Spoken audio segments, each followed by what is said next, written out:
So, one of the things I'm hearing most about people needing help thinking things through is thinking through the fast approaching school year and how to make the choice that is right for your family, your children, and yourselves, and the decision that's right for your community. The question has gotten really big. It's not just a question of childcare; it's also a question of education and what is a sustainable choice for your family in terms of what you can afford, and what your temperament can bear, and what's right for your school community and your town and your city. It's become a question of what can the haves and the have nots have access to. I'm not sure if that's part of the baggage to your decision making, but it has been part of my concern, and it has made the decision um, feel a little bit bigger than I know how to manage. So I pressed pause and I took a step back. And a couple weeks ago, I decided to stop panicking. And I invite you to do the same.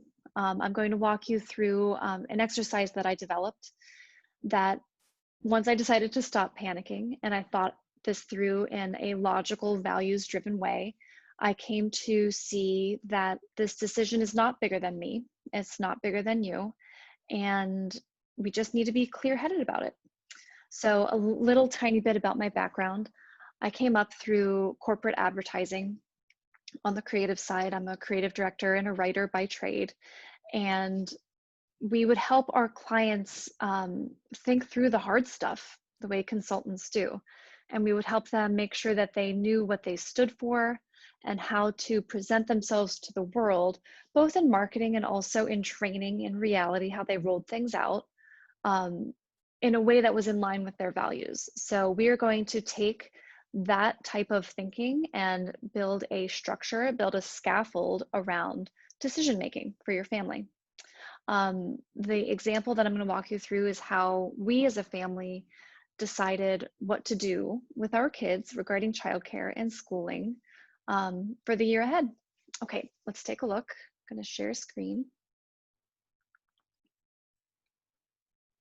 All right, this is the format.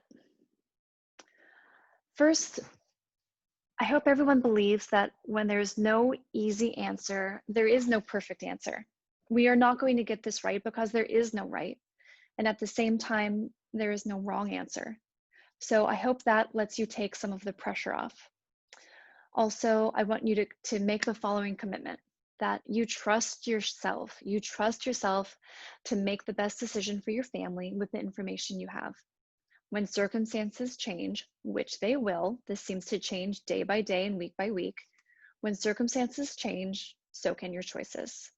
Okay, here's the structure. You start by simply as possible, stating the problem that you're trying to solve and the decision that you're making. From there, what do you know and what do you not know yet? You want to capture the pertinent facts. And for each one, you want to ask, do I know this to be true? Is this an assumption that I'm making? Can I prove it? Work with what you know. Also, on the right-hand side, what you don't know. By noting the missing information, you take it out of this specter, this really like heavy yet formless unknown. By writing it down and accepting that it's out of your control, you can let go of the tension related to it. Okay, once you know what you know and you don't know, write down all the options. This is a brainstorm moment. Write down all the options that come to mind about how you can solve this problem. Even write down the ones that you know are not going to be a right fit for your family.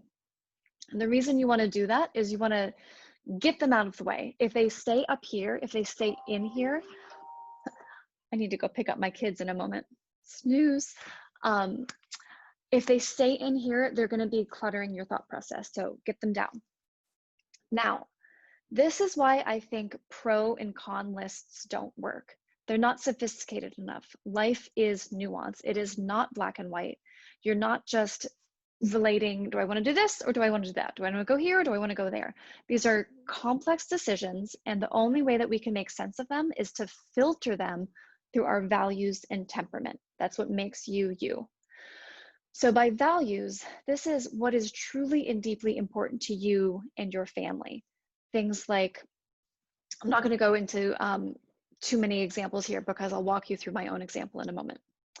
And also your temperament. This is your personality strength, your personality strengths and sensitivities, what makes you tick. And then once you've filtered all of those options through your values and temperament, you can make your choice. And you know that this choice is not permanent. This choice is for the information that you have now. Okay, let's move on. I'm going to show you my example. My example is pertinent to my family's circumstances. That's both our circumstances within this household, our financial circumstances, and our circumstances in the Gigundo San Francisco Unified School District that we're entering. Our daughter's entering kindergarten. And also our values and temperament won't be the same as yours. So this is an example only. All right. We are trying to solve school and childcare for a rising kindergartner. When I formed it that way, that this is about childcare, it made it less of a global issue for me. Just like when I chose whether or not to have a nanny, whether or not to send my kids to daycare or to preschool, that is simply a choice that we were making for our family. So we are trying to solve school and childcare for a rising kindergarten. Here are some of the things we know. Her little brother can continue attending preschool unless something changes. This is what we know now. Kindergarten is going to be distance learning. That's going to be sometimes online, sometimes on paper, sometimes live, sometimes not live. She did not take well to preschool learning in the spring. She is going to be a little bit older, but I'm not convinced that online learning is appropriate for this age group. And when I was the be-all, end-all mom, nanny, teacher, preschool director for the spring, it was not good for me. My nerves were shot. My husband can work from home. His job is steady and reliable, knock wood, and I also work from home with flexibility. We can afford some form of tutor or childcare or nanny or something, or we could afford for me not to work. That's what we know. What do we not know? We do not know how long distance learning will last, and I'm emotionally preparing myself that it could last all year. We don't know what required distance learning will look like. What will be required to tune in live and what will be in our own time. We don't know when in-person instruction will start and what it will look like when it does. What we do know, and this is very cool, but it's not fully formed yet, is our PTA is helping to form pods. And these aim to support equity inclusion. We don't know what those will look like, and it's not going to become clear for weeks or a month or two. So this is not an immediate answer for childcare. Okay, then we brainstormed our options.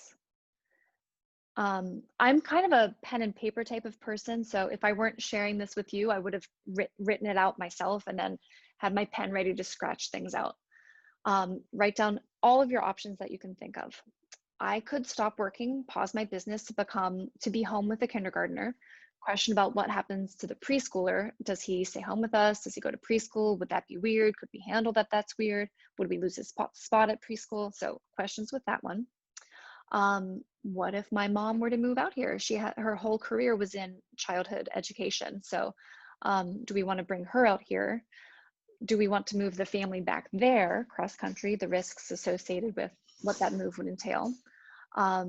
Also, do we wait and see what the school facilitated pods would look like? Do we work to make that work? Do we join some kind of co-op pod where I and other parents would take turns looking after the kids and facilitating the distance learning? Or do we join a pod and hire a caregiver? These are our questions, our options as we see them so far. All right, now we need to write down what are our family values and our personal temperaments so that we can filter all of those options, not through a pro and con list, but through values and temperaments. Okay, as a family, we value that each person thriving under the circumstances makes for the strongest family. We believe in and want to support the public school. We make decisions calmly, and we trust that we can adjust when we know more and when circumstances change. We believe that for our kindergartner, socialization is important. She needs peers in order to learn kindness and generosity and empathy and leadership and cooperation. And that's not even an exhaustive list of why socialization is important. And we also believe that she needs an education that challenges her to grow. Okay, those are our values. In terms of temperament, I just wrote a very short list at this time. In terms of risk, we're a little bit risk averse. We want to be cautious when it comes to COVID. We're not sealed up in a bubble with duct tape, but we want to be cautious and reasonable when it comes to COVID. And when it comes to childcare, we also want to be cautious. We don't see ourselves sending our child to mix with other kids that we don't know the kids, we don't know the families, we don't know the caregivers. That doesn't feel right to us. We are tolerant of the unknown up to a point. And at some point you do need to make decisions so that you can get on with your plans. And I personally thrive with time to think thoughts all the way through and to work, not being on the kids 100% of the time. Okay, so let's filter the options through those values and temperament factors. It does not seem like a good idea that I stop working and pause my business. I don't think that is setting our kindergartner up for success, being alone with me. I don't think it's the right choice to have her with me and the younger child at preschool. I don't think it's right for me as an individual. I think that taxes me in a way that, since we have options, I don't want to sign up for that. And I'm owning that and working on not feeling guilty about it. Okay, we're crossing that one out. My mom moving here or us moving there, I want that in a lot of ways, but I know that's not right. My parents have a full and rich life where they are, and I don't want them to sacrifice that or give it up. I also don't want my mom to come out here and my dad to stay back. That's not good for them. Kind of funny, I don't want to be back in Pennsylvania during the election cycle. I don't think that would be a positive experience to be mixing political individuals. Okay, so we're going to cross those two things out.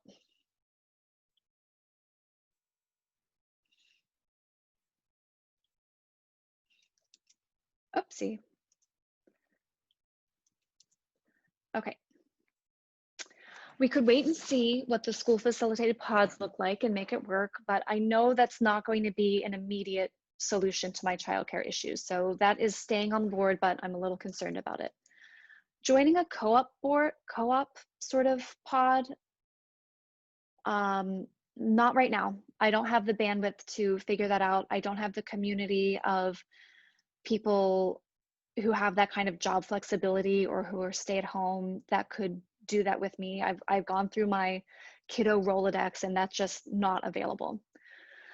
In terms of potentially joining a pod and hiring a caregiver, this is looking like the strongest option because the family with whom we're closest has a caregiver in mind. They are making this happen. She is a known professional. She's been their nanny for 5 years. She's trusted. I trust this other family. They have another family that they've introduced us to. I trust them too. We're looking to form enough of a cohort, maybe 4 people, that it's worth it. It makes some financial sense to the nanny and to the families. This is looking like the way to go. But a drawback here is that it doesn't work with it doesn't support the inclusion and equity in the public school system that is so important to us. So filter, make a choice.